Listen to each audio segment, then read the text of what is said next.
Evangelio según Marcos, capítulo 14, los versos 12 al 26. El primer día de la fiesta de los panes sin levadura, cuando sacrificaban el cordero de la Pascua, sus discípulos le dijeron: ¿Dónde quieres que vayamos a preparar para que comas la Pascua? Y envió 2 de sus discípulos y les dijo: Id a la ciudad y os saldrá al encuentro un hombre que lleva un cántaro de agua, seguidle, y donde entrare, decid al señor de la casa: el maestro dice, ¿dónde está el aposento donde he de comer la Pascua con mis discípulos? Y él os mostrará un gran aposento alto ya dispuesto, preparad para nosotros allí. Fueron sus discípulos y entraron en la ciudad, y hallaron como les había dicho, y prepararon la Pascua. Y cuando llegó la noche, vino él con los 12. Y cuando se sentaron a la mesa, mientras comían, dijo Jesús: de cierto os digo que uno de vosotros que come conmigo me va a entregar. Entonces ellos comenzaron a entristecerse y a decirse uno por uno: ¿seré yo? Y el otro: ¿seré yo? Él respondiendo les dijo: es uno de los 12, el que moja conmigo en el plato. A la verdad, el Hijo del Hombre va según está escrito de él. Mas ay de aquel hombre por quien el Hijo del Hombre es entregado. Bueno le fuera a ese hombre no haber nacido. Y mientras comían, Jesús tomó pan y bendijo, y lo partió y les dio, diciendo: tomad, esto es mi cuerpo. Y tomando la copa, y habiendo dado gracias, les dio, y bebieron de ella todos. Y les dijo: esto es mi sangre del nuevo pacto, que por muchos es derramada. De cierto os digo, que no beberé más del fruto de la vid, hasta aquel día en que lo beba nuevo en el reino de Dios. Cuando hubieron cantado el himno, salieron al monte de los olivos. Vamos a orar. Padre Santo, te pedimos que bendigas tu palabra, que sea tu Espíritu Santo obrando en nuestros corazones. Te lo suplicamos en Cristo Jesús. Amén. Podemos sentarnos, hermanos.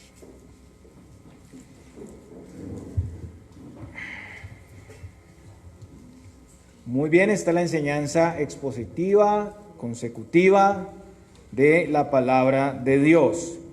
Y estamos viendo los días antes de la crucifixión, los días anteriores al momento cuando Cristo va a ser llevado a la muerte.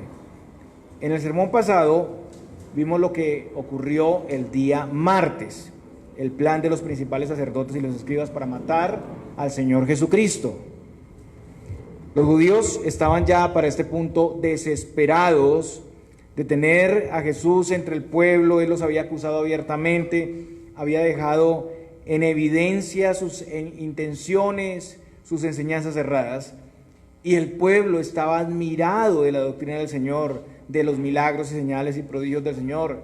Entonces ellos se reunieron para saber cuál era el momento en que lo podían atrapar y ejecutar. Ellos querían capturarlo, pero ellos no podían hacerlo durante la fiesta de la Pascua. ¿Por qué? Porque tenían temor a que se armara una revuelta entre el pueblo, y también tenían temor de los romanos, que les culparan a ellos y los atacaran por no mantener el orden en la fiesta. Entonces se reafirmó el plan para capturar al Señor Jesús y se aplazó para después de la Pascua. Pero igualmente el plan del Señor se iba a ejecutar tal como estaba profetizado, como Dios lo había determinado. Jesús era el Cordero verdadero, el Cordero de la Pascua, y eso iba a ser en el día de la Pascua. Y vimos que Marcos incluye una historia que ya había pasado 6 días antes de la Pascua, y es el ungimiento generoso de Jesús por María, cuando le celebraban una cena en su honor en casa de Simón, seguramente por la resurrección de Lázaro y por la sanidad de ese hombre. El perfume fragante sería su ungimiento anticipado para su muerte. O sea, María se adelantó y con esto hizo algo impresionante. La ofrenda fragante de María hizo que la muerte de Cristo fuera anunciada dada a conocer como algo glorioso, como algo victorioso, un aroma agradable que señalaba los beneficios gloriosos de su muerte. Aquí se resalta la maldad de las autoridades de Israel, de las autoridades israelitas, el Sanedrín, junto con Judas, y también la piedad y adoración verdadera de esta mujer María. El menosprecio del plan de Dios por los líderes judíos y la recepción honorífica, deleitosa por su muerte como el Cordero de Dios. Y se contrastan dos acciones, la fidelidad y la traición. Una mujer que da y es generosa, y uno que quita y roba y es avaro y acuerda entregar al Señor a cambio de 30 piezas de plata. Hoy vamos a ver la inigualable generosidad del Señor al dar su vida en nuestro lugar. Estamos aquí en la última cena, en la transición de la Pascua del Antiguo Testamento a la Santa Cena que nosotros celebramos hoy, que tuvo lugar el día jueves en la noche y al inicio del día de crucifixión. Y para exponerlo, vamos a dividir esta porción en tres partes. La primera parte, nuestro primer punto, es la fiesta de la Pascua y sus preparativos en Marcos 14, del 12 al 16. La segunda parte es la Pascua y la traición de Judas en los versículos 17 al 21 de Marcos 14. Y la tercera parte va a ser la transición de la Pascua a la Santa Cena en Marcos 14, los versículos 22 al 26. El pasaje dice: el primer día de la fiesta de los panes sin levadura, cuando sacrificaban el cordero de la Pascua. Y vamos a hablar de la fiesta y su tiempo inicialmente. Continuamos entonces 2 días después del acuerdo de los sacerdotes y los escribas con Judas para capturar y asesinar al Señor. Y eso fue el día martes. Marcos no dice qué pasó el siguiente día, el miércoles, sino que pasa a narrar todo lo sucedido el día jueves, que es el día de la Pascua.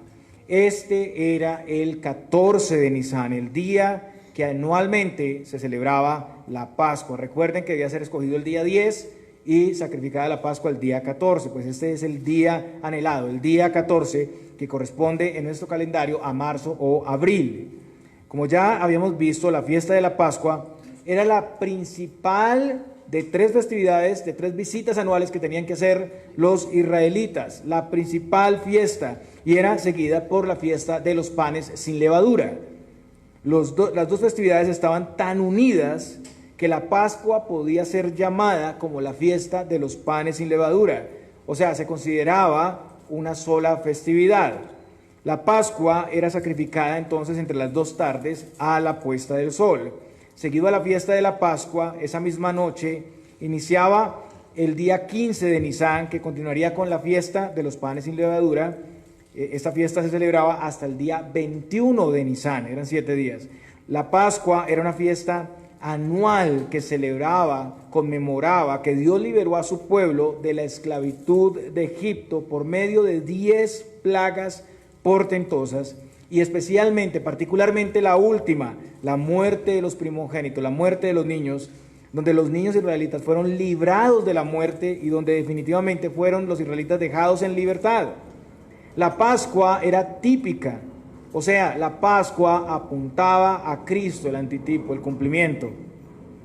La fiesta de los panes sin levadura, con la prescripción de expulsar, sacar fuera todo tipo de levadura y comer panes sin levadura, entre otras cosas que se debían hacer en esa fiesta, era señal, era recordatorio que los israelitas en la primera Pascua salieron a prisa de Egipto sin tiempo a esperar que se preparara el pan con levadura. Y Marcos sigue narrando. En el versículo 12 dice: sus discípulos le dijeron: ¿dónde quieres que vayamos a preparar para que comas la Pascua? La Pascua y los elementos que se usaban debían ser preparados con anterioridad. Se requería un lugar apropiado, un lugar con capacidad para Jesús y sus discípulos.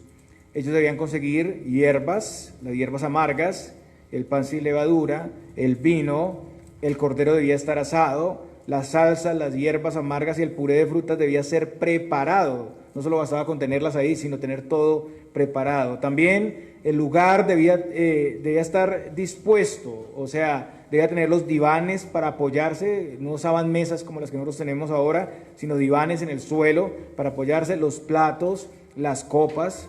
Y todo como hoy en día, cuando estamos preparando las cosas para el culto, el orden es muy importante. Los discípulos están todos participando ahí en esa logística, particularmente dos, que ya lo vamos a ver. Y envió a dos de sus discípulos y les dijo: id a la ciudad y os saldrá al encuentro un hombre que lleva un cántaro de agua, seguidle. Y donde entrare, decid al señor de la casa: el maestro dice, ¿dónde está el aposento donde he de comer la Pascua con mis discípulos?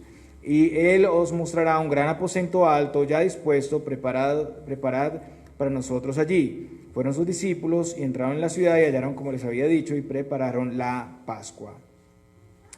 Según Lucas, los discípulos aquí son Pedro y Juan, Lucas 22:8. Ellos estaban encargados de conseguir el lugar en la ciudad.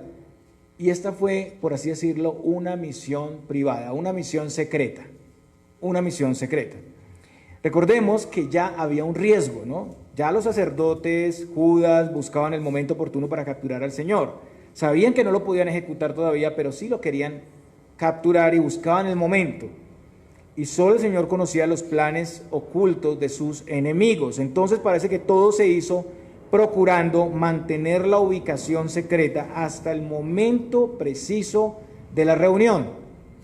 El Señor siempre estuvo en control de todos los eventos.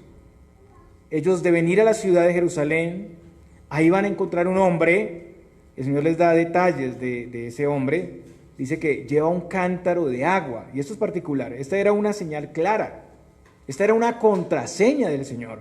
Porque en este tiempo, en primer lugar, no era costumbre que los hombres hicieran esa labor. Las mujeres eran las encargadas de transportar el agua.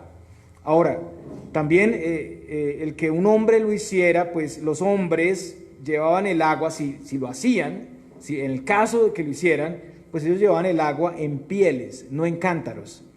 Entonces, las mujeres eran las que acostumbraban a llevar el agua en los cántaros. Entonces también había una diferencia ahí. Esta era una señal particular, entonces, para ellos debían seguirle y donde él entrara debían hablar con el señor de la casa, que era otra persona, ¿no? Era otra persona. El que llevaba el agua tal vez era un criado, era el hijo, pero el otro era el padre de familia. Pedro y Juan entonces son enviados en una misión secreta para buscar las señales y códigos que les llevará providencialmente a la ubicación, y con esto pues Judas no se entera. El Señor ya sabía lo que estaba haciendo Judas, aunque todo esto está en secreto, el Señor ya lo sabía, ya sabía de los planes de ellos, de su reunión secreta contra él estaba enterado y siempre estuvo en control.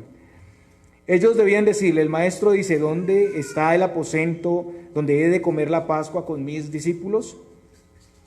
No sabemos quién es ese hombre, ¿no? Solo parece que es un discípulo del Señor, es lo más seguro, el dueño o administrador del aposento.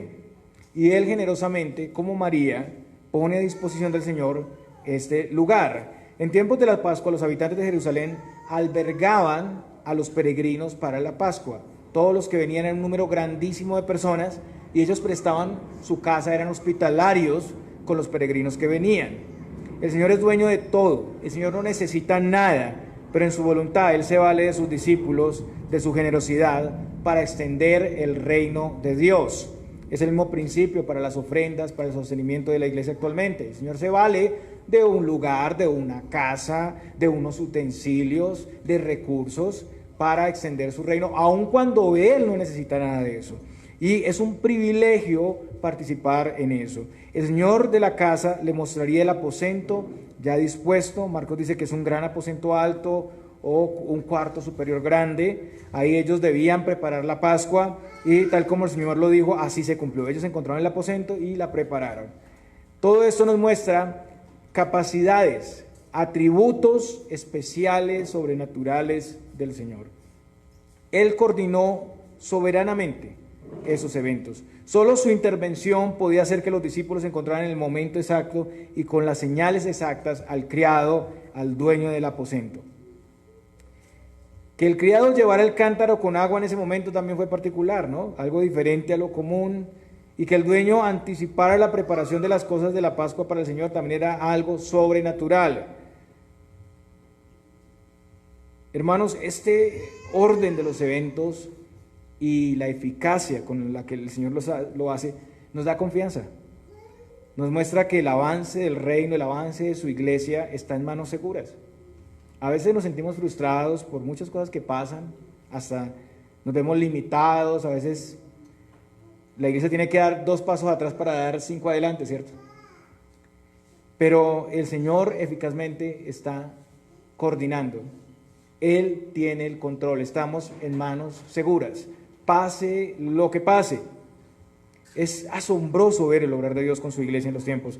Nada es coincidencia, todo ha sido debidamente preordenado por el Señor y su voluntad se cumplirá satisfactoriamente. Así que si usted piensa que hay un obstáculo muy grande o que no sabe por qué está en el lugar que está, pues tenga la confianza que el Señor lo ha traído a donde está, que el Señor está obrando en su vida y que lo está edificando para bien. Después el Señor vino con sus discípulos en la noche, al caer la tarde, que era la hora cuando se celebraba la Pascua, incluido Judas, ¿no? Entonces Judas llega al lugar sin saber dónde es que era el lugar, sino que el Señor los lleva allá directamente. Todo eso fue planeado por el Señor. ¿Para qué? Para que no se adelantara su plan, para que no cambiara su plan porque Él mismo lo había determinado. El Señor mantiene oculta la ubicación de ese lugar, solo 3 lo conocen y al caer la noche, entonces les revela a todos el lugar donde va a estar. Versículo 17, y cuando llegó la noche vino Él con los 12. Y pasamos aquí a nuestro segundo punto, la Pascua y la traición de Judas. Según vemos en el Evangelio de Juan, en ese momento previo a iniciar la Pascua, el Señor ya había lavado los pies de los discípulos, incluido a Judas. El Señor había dicho de Judas que uno entre ellos no estaba limpio y que le traicionaría, aunque no había dicho directamente el nombre, ¿no? Se lo había dicho a él solamente. Lucas, el pasaje paralelo, cita las palabras del Señor cuando están a la mesa antes de comer la Pascua. Lucas 22:15. Y les dijo: cuánto he esperado comer con vosotros esta Pascua antes que padezca. Ya estaban listos, reclinados a la mesa para comer, y el Señor muestra sus ansias por esta Pascua. El Señor sabía lo que su muerte haría por todos los elegidos, así que Él va gustoso a hacer la voluntad de Dios por nosotros. Es aquí, y mientras comían, donde el Señor anuncia y da ciertas pistas sobre quién es el traicionero. El versículo 18 dice: uno de vosotros que come conmigo me va a entregar.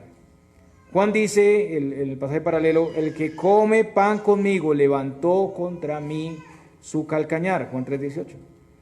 Y eso hace referencia, como vimos anteriormente, al Salmo 41:9. Levantar el calcañar es una comparación como el caballo que come de la mano de su amo y sin aviso ataca al dueño pateándolo violentamente.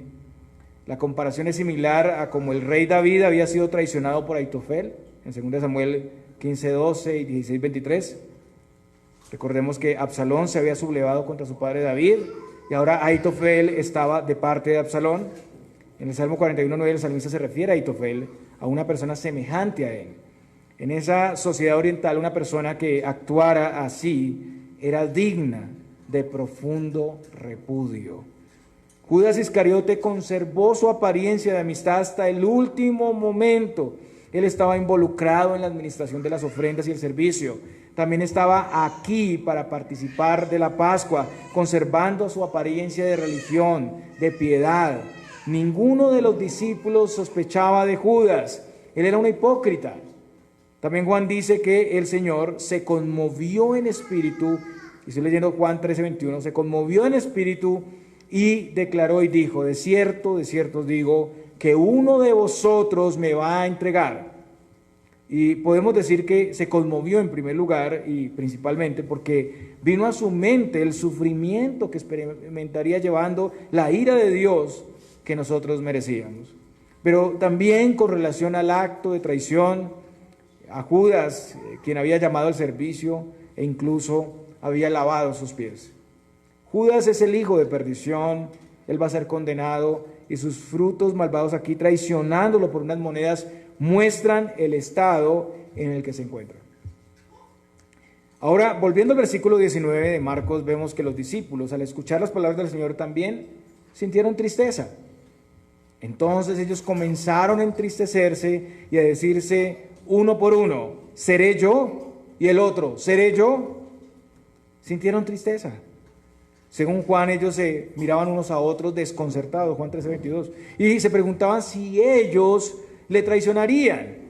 En el griego es una pregunta que requiere una respuesta negativa, algo como, ¿no soy yo? Como una pregunta al Señor, ¿no soy yo? Y ellos esperaban que el Señor les respondiera, tú no, tú no. Ese es un momento crítico, pero es un momento saludable. Y el Señor lo permite.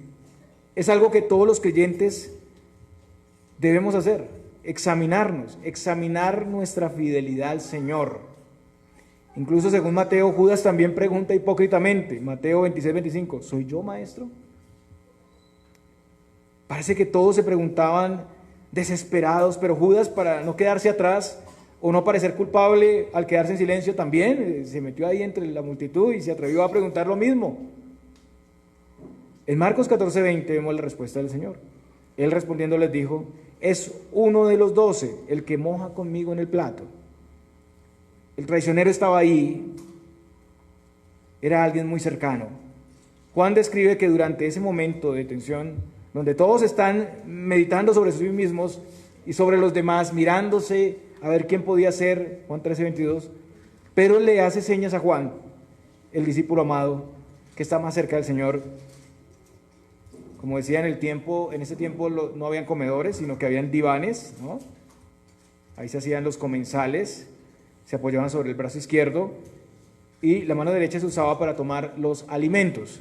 Entonces estar en el pecho de alguien era estar a su lado y eso permitía a las personas conversar de modo más íntimo mientras comían.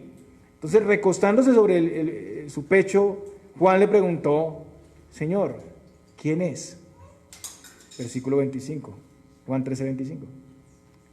Y el Señor responde en el versículo 26, a quien yo diera el pan mojado, aquel es. Y mojando el pan lo dio a Judas Iscariote, hijo de Simón. Entonces parece que habían varios platos en la mesa donde se ponía la salsa hecha de puré de fruta, probablemente dátiles, que son el fruto de una palmera, pasas, agua, vinagre y sal. Se hacía esa salsa, se ponía ahí, habían varios recipientes. Se mojaba el pan en las hierbas amargas con eso. Y ellos están en la cena pascual y generalmente se recordaba ahí la liberación de la esclavitud egipcia, por eso comían esas hierbas amargas para recordar la amarga esclavitud. Pero el Señor aquí está cambiando todo. Él empezó hablando aquí de la amargura, de la esclavitud, del pecado, de las personas, lo que Judas estaba por hacer. En todo esto vemos que el Señor no responde de inmediato. Si se han dado cuenta, el Señor va dando pistas. Él no dice Judas desde el principio, sino que Él permite que los discípulos pregunten, que se examinen, y son unos tiempos bien difíciles, ¿no? Da unas esperas ahí. Si realmente ellos podrían traicionar al Señor, los deja. Lo que vemos es que el Señor da el lugar para que cada uno de los discípulos primero se revise a sí mismo, para que desconfíe de sí mismo, para que cada uno pudiera llegar a pensar cuál era su verdadera condición delante de Cristo. Como en el Salmo 139, los versículos 23 al 24. Examíname, oh Dios, y conoce mi corazón. Pruébame y conoce mis pensamientos. Y ve si hay en mí camino de perversidad y guíame en el camino eterno. Hermanos, qué saludable es que nosotros revisemos si realmente estamos en la fe. Que observemos a lo largo de la vida cristiana y hasta este momento si nosotros estamos verdaderamente dispuestos a seguir fielmente al Señor. O si hay en nuestro corazón aversión a la autoridad de Cristo en la iglesia, debemos preguntarnos con los discípulos, ¿seré yo? ¿Yo seré infiel, Señor? ¿Rechazaré las promesas de la gracia de Dios y me volveré enemigo de Cristo? ¿Amaré a mis ídolos solapadamente y rechazaré a Cristo aún estando en la iglesia? ¿Estaré utilizando el nombre de Cristo y su iglesia solo para alcanzar las intenciones de mi corazón perverso? Recordemos que solo Cristo es fiel y solo refugiados en Él tendremos esperanza. También con esto mostró la gravedad del pecado de Judas por medio del pan mojado en la salsa. Con eso estaba resaltando que el traicionero era un amigo muy cercano. Mojar el pan en la misma salsa era lo más íntimo que podía haber. Era muestra de familiaridad, de cercanía. El Señor aquí era el anfitrión, todos comían de su comida. En Medio Oriente, un ataque al anfitrión, el que da la hospitalidad, es muy grave. Es muy grave. Judas seguramente estaba cerca al Señor, por eso podía meter el pan en el mismo plato, ¿no? Habían varios platos, podía meterlo ahí porque estaba muy cerca. Y el Señor había venido dando pistas progresivas de la traición. Y es un mensaje directo a Judas. Él debía tomar esto como un llamado misericordioso al arrepentimiento. Dios no se dejó sin testimonio aquí en cuanto al llamado al arrepentimiento de Judas. Él tuvo oportunidad. ¿Cuántas veces el Señor ha anunciado aquí? ¿Cuántas veces el Señor mostró de una manera figurada que era alguien familiar, cercano, el que moja en el plato? ¿Qué más señales hay? Y Él sabe lo que está pasando. Es una oportunidad para que Judas, que sabe lo que está haciendo, medite sobre la grandeza de su corrupción. Pero no lo hizo. No se retractó. El versículo 21 de Marcos 14 dice: a la verdad, el Hijo del Hombre va según está escrito de él, mas hay de aquel hombre porque en el Hijo del Hombre es entregado. Bueno le fuera a ese hombre no haber nacido. Aquí en los paralelos podemos ver dos cosas importantes de esta revelación del Señor sobre el traidor. En primer lugar, la traición de Judas fue una acción que no tomó al Señor por sorpresa, sino que esto había sido plenamente determinado en el consejo eterno de Dios. O sea, antes de la fundación del mundo hay un decreto. En segundo lugar, una acción de la que Judas Iscariote, era completamente responsable. O sea, acá tenemos soberanía de Dios y responsabilidad humana. En primer lugar, el Señor cedió voluntariamente. Él no es víctima de las circunstancias. Él está siguiendo todo lo decretado y profetizado en el Antiguo Testamento. Toda su vida como varón de dolores, su traición es algo que Él asumió. Y así como conocía la traición y muerte, pudo evitarla. Pero Él hacía la voluntad del Padre. En segundo lugar, Judas no era una víctima que fue obligado a cumplir la parte difícil del plan, sino que él realmente era culpable de lo que hacía, de su ambición por el dinero que le llevó al punto extremo de entregar, de vender al Señor, de devaluar, de humillar de una manera tan triste al Señor por unas piezas de plata, siendo el Señor de valor invaluable. Él era un ladrón, él no servía al Señor sino a su ídolo del dinero. Así que él no estaba satisfecho con el Señor y cambió al Señor a quien amaba por el dinero que amaba. Judas, al saber que el Señor estaba plenamente enterado de sus planes, que él no puede ser sorprendido, que no podía ser apresado a menos que él mismo se entregara, debió sentir temor, debió arrepentirse, saber que Jesús sabe todo lo que él está haciendo en secreto. Ya con eso es suficiente para él tener temor a arrepentirse. Pero no lo hizo. No le importó. Judas entonces era completamente responsable de su pecado y sufriría las consecuencias de su perseverancia en la impiedad. Además de esto, Judas caminó con Jesús por años. Judas vio los milagros, las señales que eran incuestionables. Nadie podía negar cosas como las que hacía Jesús. También vio el poder que tenía sobre la naturaleza, deteniendo la tormenta allá en el mar cuando hubo esa tempestad y estaban en la mitad. Judas vio muchísimo más que nosotros, pero Judas no creyó. Bueno le fuera a ese hombre, dice acá el Señor, no haber nacido, porque va a enfrentar el terrible juicio de Dios por su pecado, y la base para ese juicio es claramente que él hizo esto consciente y voluntariamente. Pero también esto nos muestra que hay grados de condenación. Es una ofensa mayor haber vendido al Hijo de Dios. Es una ofensa más grande.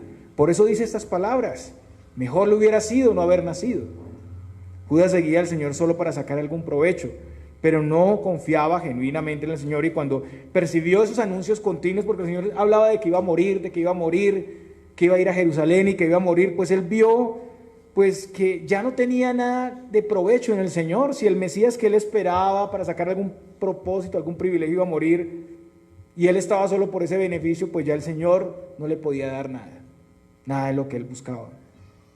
Por eso, hermanos, es necesario examinar siempre nuestras intenciones al seguir al Señor. Le seguimos porque le amamos verdaderamente y porque sabemos quién es Él y cuál es su plan y sus implicaciones, las implicaciones de seguirle. O le seguimos para sacar algún beneficio, ya sea simplemente paz, tranquilidad o autosatisfacción religiosa o poder. Juan dice que después del bocado, ¿qué pasó? Satanás entró en él. Juan 13:2. Satanás había puesto en el corazón de Judas entregar a Jesús. Ahora la expresión aquí es más fuerte. Y lo que quiere decir es que lo que puso Satanás en el corazón de Judas, ahora toma el control de su corazón enteramente para ejecutarlo.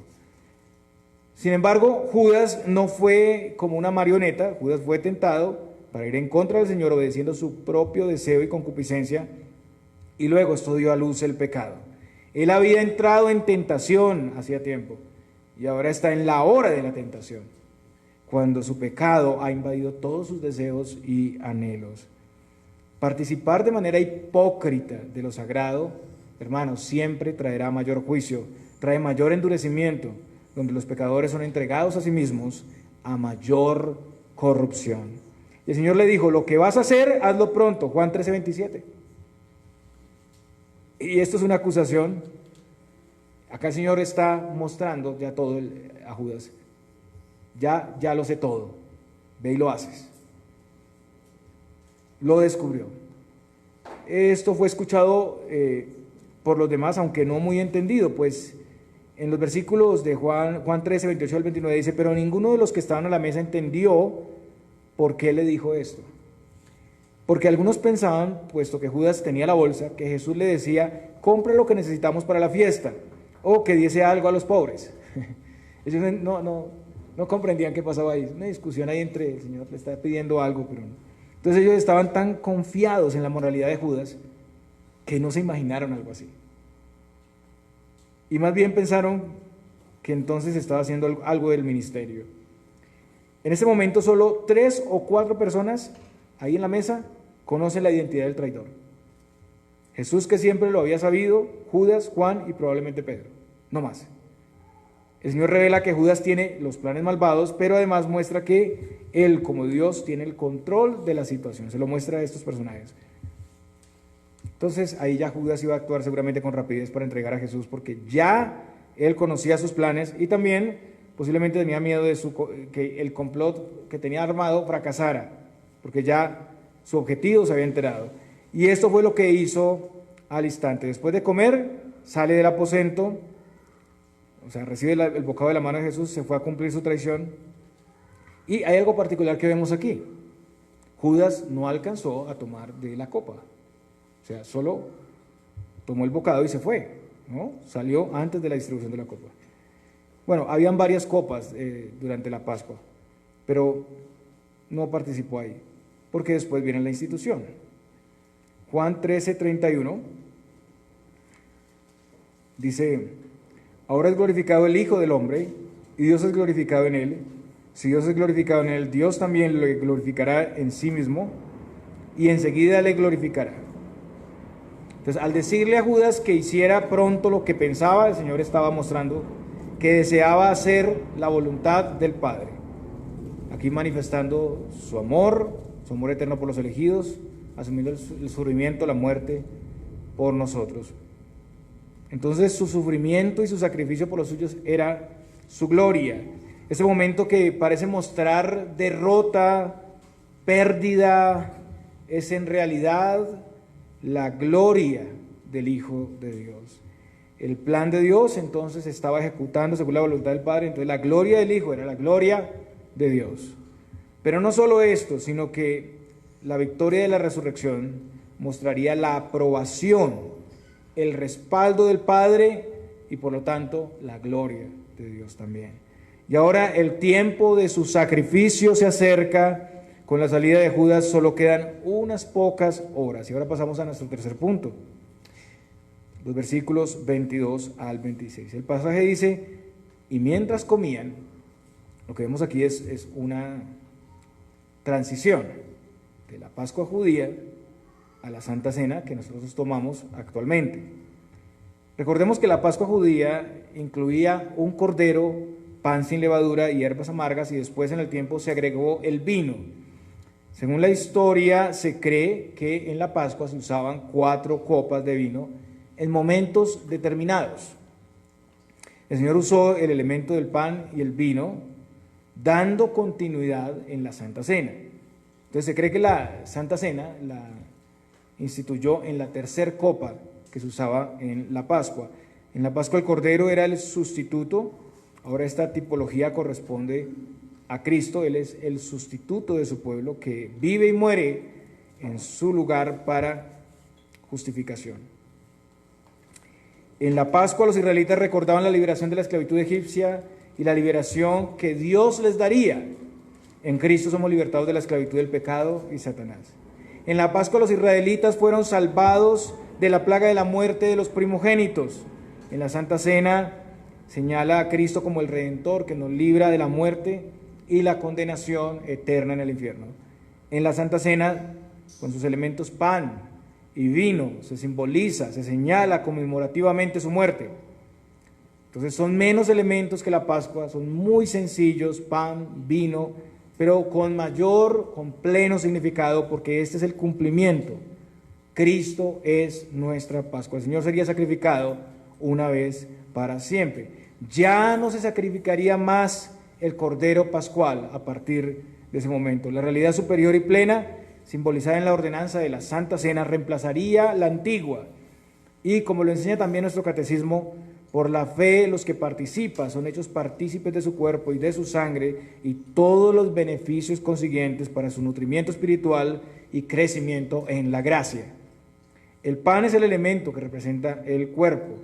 El Señor dice, y mientras comían, Jesús tomó pan y bendijo y lo partió y les dio diciendo, tomad, esto es mi cuerpo. Es interesante que no se habla de un cordero físico aquí, ¿no? Incluso que se estuviera, ni se nombra si se estaba comiendo, si estaba o no estaba. Tal vez sí estaba ahí, pero no es nombrado. Y esto es así porque el Cordero era Jesucristo en persona, que estaba ahí entre ellos comiendo. El Señor da gracias e invoca la bendición de Dios. Es un agradecimiento al Señor por la salvación que hemos recibido del Señor. Los elementos son apartados para un uso especial. Luego el Señor parte el pan y lo distribuye. Todos los discípulos lo reciben y todos son llamados a comer.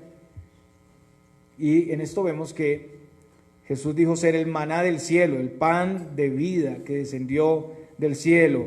Él entregó su vida para nuestra redención. Al creer en Él recibimos vida eterna y recibimos sustento constante para nuestra alma. En el Evangelio de Juan el Señor alimenta de una manera milagrosa a una gran multitud de personas y seguidamente habla de la señal del maná, que conecta con Él mismo. Juan 6:51 dice, yo soy el pan vivo que descendió del cielo. Si alguno comiere de este pan, vivirá para siempre. Y el pan que yo daré es mi carne, la cual yo daré por la vida del mundo. El Señor cumple el simbolismo del maná. Comer de Cristo es sencillamente creer en Él o venir a Él. El que come de Él tiene vida eterna.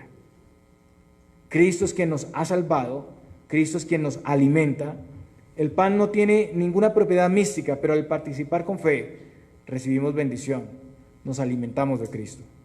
Cristo ha provisto, pero es necesario, hermanos, participar de Él, o sea, creer, confiar y venir a Él. Si no lo haces, estás perdido. Si estás en Él, tienes vida eterna. Así como en el tabernáculo, en el lugar santo, también habían 12 hogazas de pan. Jesús es la fuente del sustento diario para todo el pueblo elegido. Él es el sustento constante del creyente, que nos provee la vida en abundancia, que nos nutre para que no desmayemos y muramos en la vida de la fe. Sin Él nada podríamos hacer. No puedes estar en la iglesia sin alimentarte y depender constantemente de Cristo. La fe en Él no solo es contemplativa, o sea, no es un acto contemplativo en sí, no es solo confesar que creemos y firmar una membresía, es vivir en Él, ser asistidos y suplidos por su gracia y provisión siempre. Y todo esto es un memorial de su muerte. Nosotros creemos en ordenanza, memorial y comunión, que es lo que estamos diciendo aquí. Conmemoramos el único ofrecimiento de Cristo en la cruz una vez y para siempre, con el que ha conseguido perdón para su pueblo elegido. En el libro de Hebreos leemos lo siguiente, Hebreos 9, 25 al 26. Y no para ofrecerse muchas veces, como entra el sumo sacerdote en el lugar santísimo, cada año con sangre ajena.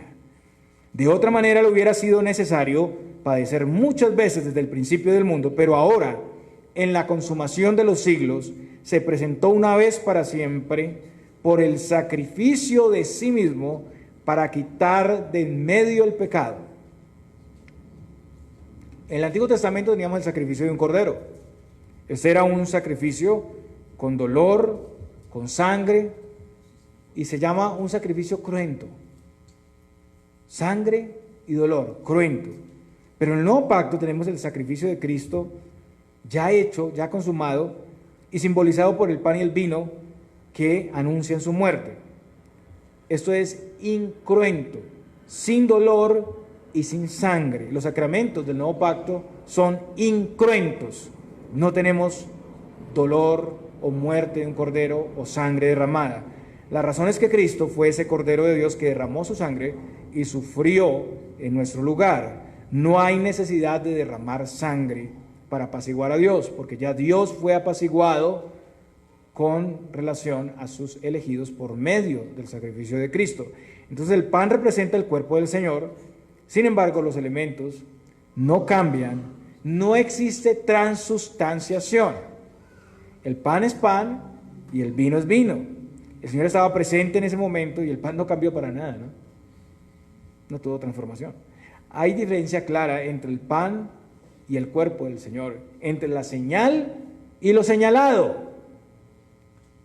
Comer del cuerpo y la sangre de Cristo, entonces tiene un sentido figurado, no literal. Es creer en Él, es confiar en Él, es venir a Él. Versículo 23, y tomando la copa y habiendo dado gracias, les dio y bebieron de ella todos. El vino representa la sangre de Cristo. En el Antiguo Testamento, en el sistema de ofrendas, estaban las libaciones. Las libaciones eran ofrendas de vino que se tomaban o se derramaban junto con las ofrendas por el pecado y la culpa. También el Señor dijo ser la vid verdadera en Juan 15, la planta de uva, ¿no? Jesús derramó su propia sangre en ofrenda, en libación por nosotros. En el pasaje vemos que les dio y bebieron de ella todos. La iglesia romana se equivoca, y cualquier iglesia que lo haga, al no dar, al negar la copa al pueblo. Los dos elementos tienen que ser dados al pueblo, pan y vino. Y esta es una de las marcas de los distintivos de la verdadera iglesia, ¿no? La administración correcta de los sacramentos. Versículos 24 al 25. Y les dijo, esto es mi sangre del nuevo pacto que por muchos es derramada. De cierto os digo que no beberé más del fruto de la vida hasta aquel día en que lo beba nuevo en el reino de Dios. Un pacto es un contrato o una alianza entre dos o más partes que se comprometen a cumplir lo establecido. En el pacto bíblico, el hombre en su condición no puede cumplir las condiciones del pacto. El Señor es quien en nuestro lugar y representación cumple esas condiciones. La copa de vino representa ese nuevo acuerdo o alianza para el pueblo de Dios, y aquí hay un nuevo arreglo hecho por una de las partes. Jesús es el mediador de este pacto, Jesús es el cumplidor de este pacto. En Hebreos 8:6 dice, pero ahora tanto mejor ministerio es el suyo, cuanto es mediador de un mejor pacto establecido sobre mejores promesas. La diferencia con el antiguo pacto está aquí con las palabras mi sangre del nuevo pacto, no con la sangre de un cordero, sino con su propia sangre. El antiguo pacto puede verse con claridad en el trato de Dios con los israelitas en base al pacto mosaico dado en el monte Sinaí y todas las ordenanzas para el culto en el tabernáculo. Recordemos que el primer pacto en el monte Sinaí fue instituido con sangre de un animal. Se sacrificaba el animal y la sangre se rociaba sobre las partes comprometidas que quedaban obligadas solemnemente. Moisés roció al pueblo incluso con la sangre. Mire lo que dice Éxodo 24:8. Éxodo 24:8 dice lo siguiente: entonces Moisés tomó la sangre y roció sobre el pueblo y dijo: he aquí la sangre del pacto que Jehová ha hecho con vosotros sobre todas estas cosas. En el libro de Levítico 17:11 vemos la razón. La sangre fue usada porque la vida de la carne está en la sangre y Dios la ha dado para hacer esa expiación. En Hebreos 9:22 también vemos que sin la sangre no se puede hacer remisión. Y casi todo es purificado, dice Hebreos, según la ley, con sangre, y sin derramamiento de sangre no se hace remisión. Pero el nuevo pacto, la sangre de Cristo es el precio de nuestra salvación. Por la sangre de Cristo fue ratificado el pacto, fueron alcanzadas sus bendiciones. Zacarías 9:11 también anunciaba la sangre del pacto con la que el Señor obtendría redención para su pueblo. Zacarías 9:11 dice: y tú también por la sangre de tu pacto serás salva. Yo he sacado tus presos de la cisterna en que no hay agua. El apóstol Pedro dice algo particular relacionado con este escenario de Éxodo. 1 de Pedro 1:2. Para obedecer y ser rociados con la sangre de Jesucristo, ya no un cordero, de Jesucristo, el Cordero de Dios, gracia y paz os sean multiplicadas.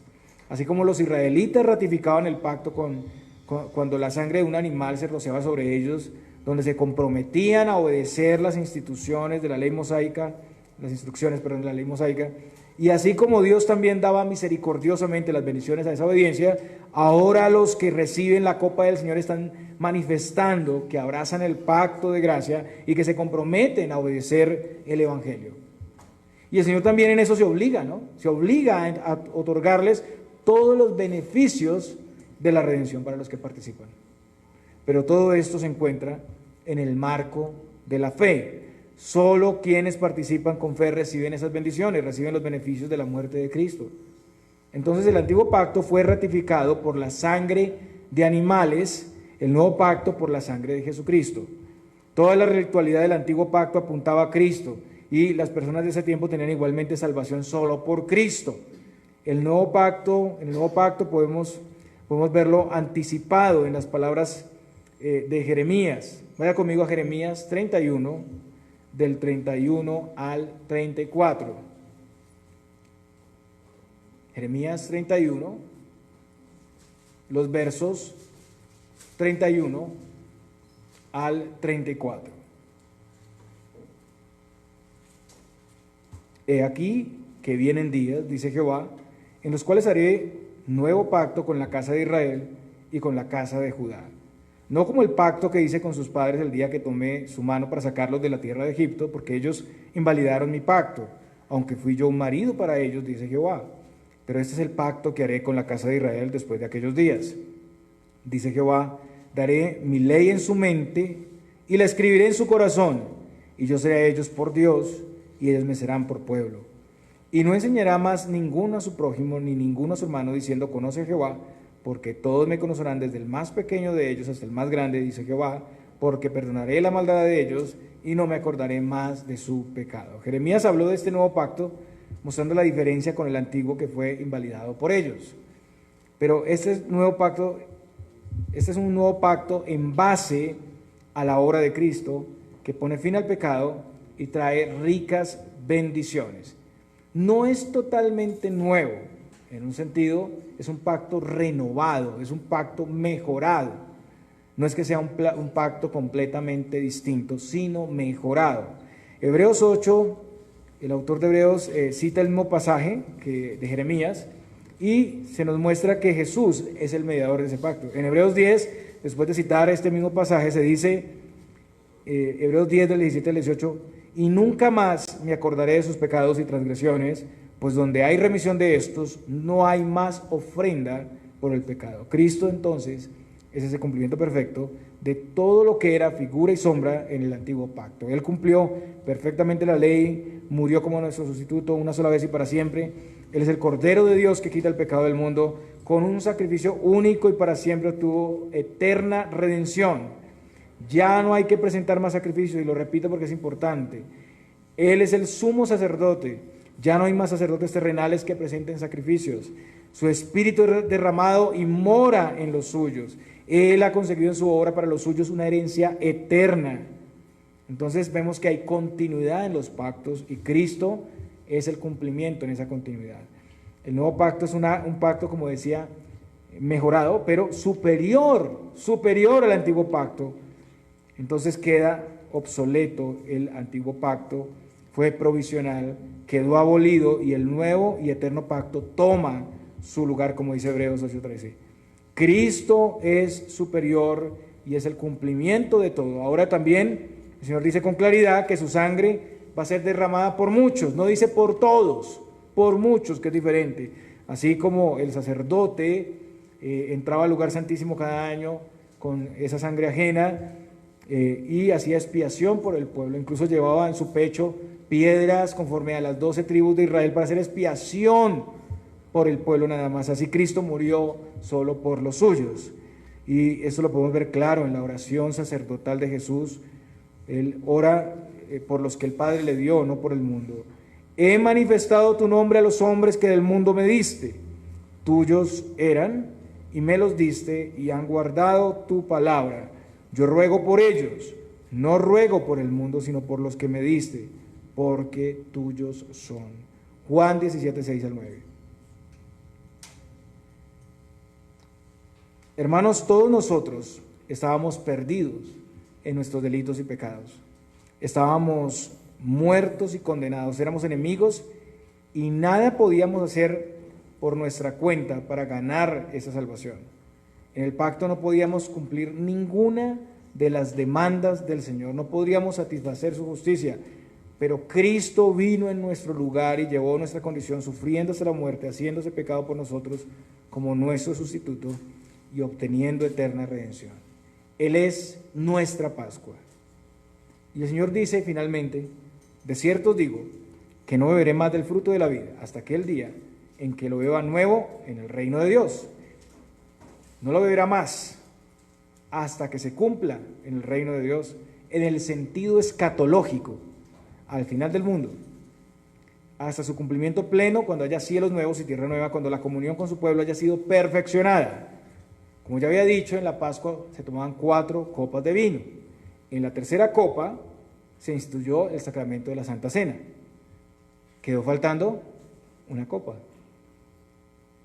Aquí podemos inferir que el Señor promete que tomará esta última copa, pero no ahí, sino al final de los tiempos, cuando Él regrese. Y lo más tremendo es que la tomará con nosotros. Mateo 26, 29 dice: hasta aquel día en que lo beba nuevo con vosotros en el reino de mi Padre. El Señor dice aquí algo muy importante. Él está anunciando o señalando en el sacramento su muerte primero, pero también le está diciendo con esto que volverá, que tendrá victoria, que vendrá por segunda vez. Y todos los que participaron de ese sacramento en memoria de Él, como los apóstoles, los discípulos que estuvieron ahí, estarán con Él en ese día final, los elegidos de Dios. Todos nosotros esperamos esa gloriosa promesa. Estaremos con Él en aquel día en el reino del Padre. Ahí será el festejo glorioso y perpetuo del Señor con su pueblo en gloria. Isaías 25:6 nos muestra un reflejo de esto. Y Jehová de los ejércitos hará en este monte a todos los pueblos banquete de manjares suculentos, banquete de vinos refinados, de gruesos tuétanos y de vinos purificados.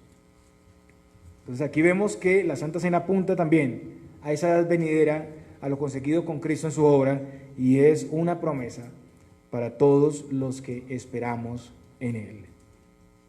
Versículo 26. Cuando hubieron cantado el himno, salieron al monte de los olivos. Entonces terminan la Pascua y la Santa Cena, que sigue de ahí en adelante, cantan el himno. Por lo general la Cena y la Pascua comenzaba con el canto de los salmos, Salmos 113 al 114, y terminaba con los Salmos 115 al 118. Entonces cantaron el himno al final, y Jesús y los 11 fueron al monte de los olivos, el huerto Getsemaní, esa misma noche el Señor sería entregado por Judas y capturado. Ya para ese momento, según era el día judío, ya era el viernes, porque era entre las 2 tardes, o sea, estábamos en el 15 de Nisan, y era el día que sería, la noche que sería el apresado. En unas horas sería eso. Hermanos, la muerte del Señor es la victoria del reino de Dios. El Señor nos muestra aquí que el Señor es el autor de nuestra salvación, que todos los detalles de su plan fueron claramente establecidos y cumplidos. El Señor no fue sorprendido por las circunstancias. Aprendemos que aunque hay un decreto eterno, cada hombre es responsable. También debemos ser conscientes que en la iglesia visible algunos pueden estar camuflados como Judas y mantener su apariencia por mucho tiempo. Somos llamados a examinarnos constantemente por eso, someternos a evaluación, probar nuestras motivaciones y expectativas. Esto es lo que hacemos cada domingo en la cena del Señor, pero es también lo que debemos hacer constantemente cada día. Debemos dejarnos pastorear, hermanos, estar dispuestos a ser enseñables y corregidos. Debemos desconfiar de nuestro propio corazón engañoso, prestar atención a las advertencias del Señor en su palabra, en los medios de gracia, en las provisiones del Señor. No seamos hipócritas. Nada sacamos con ser unos aquí y otros en nuestro trabajo, en nuestras labores, mintiendo, estafando, robando, matando con nuestras palabras. Nada sacamos con eso. No sirve de nada ser unos hipócritas, porque un día estaremos todos delante del tribunal de Cristo y tendremos que dar cuentas, hermanos. Realmente todos seremos tentados a la infidelidad, a la independencia, pero debemos estar preparados, velando y orando siempre para no entrar en tentación, preguntándonos, ¿seré yo entre toda esta multitud hoy, Iglesia Cristo Fuente de Gracia, congregación local? ¿Seré yo el traicionero en esta congregación? ¿Seré yo el que me volveré contra Cristo, contra su autoridad y contra su voluntad y acecharé contra los hermanos? Tenemos un enemigo que lleva siglos probando a los hombres, es un experto y conoce muy bien las debilidades humanas. Un enemigo que odia al Señor y a los suyos y que está siempre en función de destruirlos. La realidad, hermanos, y tenemos que confesarlo, es que somos débiles, limitados, impresionables, frágiles. Necesitamos acudir y permanecer constantemente en el Señor. Si usted no está caminando en esa dependencia, usted es una presa fácil, la presa fácil de un león rugiente que anda buscando a quien devorar. Debemos acudir y descansar en Cristo, nuestro Cordero, nuestro Salvador. Él por su obra nos ha librado de la ira de Dios, de la muerte y la condenación eterna. Su ofrecimiento por nosotros es único, es invaluable, es precioso. Él ha sido sumamente generoso con nosotros. Quienes permanecen en Él y aplican su provisión en sus vidas, como la Pascua en Egipto, que protegía a la familia, o se comen su carne y beben su sangre más bien, o sea, creen en Él y vienen a Él y son sostenidos por Él de acuerdo a la nueva realidad del pacto, son bendecidos, librados de la esclavitud del pecado, de la muerte y la condenación, y esperan la promesa de estar con Él para siempre. Pero quienes no confían en su provisión, salen como Judas, en algún momento abandonan esta mesa y van por los ídolos, rechazando a Cristo, amando lo que siempre han amado, recibiendo muerte y condenación. Van de mal en peor hasta terminar en el infierno. Estos son los hipócritas y mentirosos, los infieles y cobardes, y son responsables de su maldad. Pero hoy es día de salvación. Hoy, como en ese día, esa noche, se anuncia el Evangelio. Hoy es el día de la paciencia de Dios todavía, cuando de nuevo el llamado se hace, cuando Cristo es ofrecido a los pecadores. Vengan y confíen en Él, y quienes confían, sigan confiando en Él y velen. Isaías dice, todos nos descarriamos como ovejas, cada cual se apartó por su camino, mas Jehová cargó en Él el pecado de todos nosotros. Angustiado Él y afligido, no abrió su boca. Como cordero fue llevado al matadero, y como oveja delante de sus trasquiladores enmudeció y no abrió su boca. Por cárcel y por juicio fue quitado, y su generación, ¿quién la contará? Porque fue cortado de la tierra de los vivientes, y por la rebelión de mi pueblo fue herido. Él es el Cordero de Dios, el sustituto y redentor de su pueblo, el único que puede apaciguar la ira de Dios. De hecho, lo hizo por los elegidos, quien murió y resucitó y promete volver por segunda vez, quien nos da salvación gratuita. No te vayas y confesar su nombre. No te vayas sin arrepentimiento, no te vayas en hipocresía. Judas tuvo una última oportunidad y la echó a la basura. Y se fue y vendió al Señor y se satisfizo temporalmente con algo de monedas. Pero no te satisfagas con lo que ofrece este mundo. Hoy es día de salvación. No sé cuál será tu ídolo. Tal vez sea un vicio, tal vez sea una depravación de la carne, tal vez sea la ira, tal vez sea el hurto, la mentira, la codicia, la maldad. Pero hoy puedes renunciar a eso y recibir del Señor el poder para vencer. No seas más esclavo, no cargues más con eso. Ven a Cristo y recibe salvación y libertad. Deja de servir a Satanás y vas a ser trasladado por Cristo del reino de las tinieblas al reino de la luz. Ven, confía en Él y sé salvo de la ira. Cree en Él y ve a Él, que es comer su cuerpo y beber su sangre. El Señor les bendiga.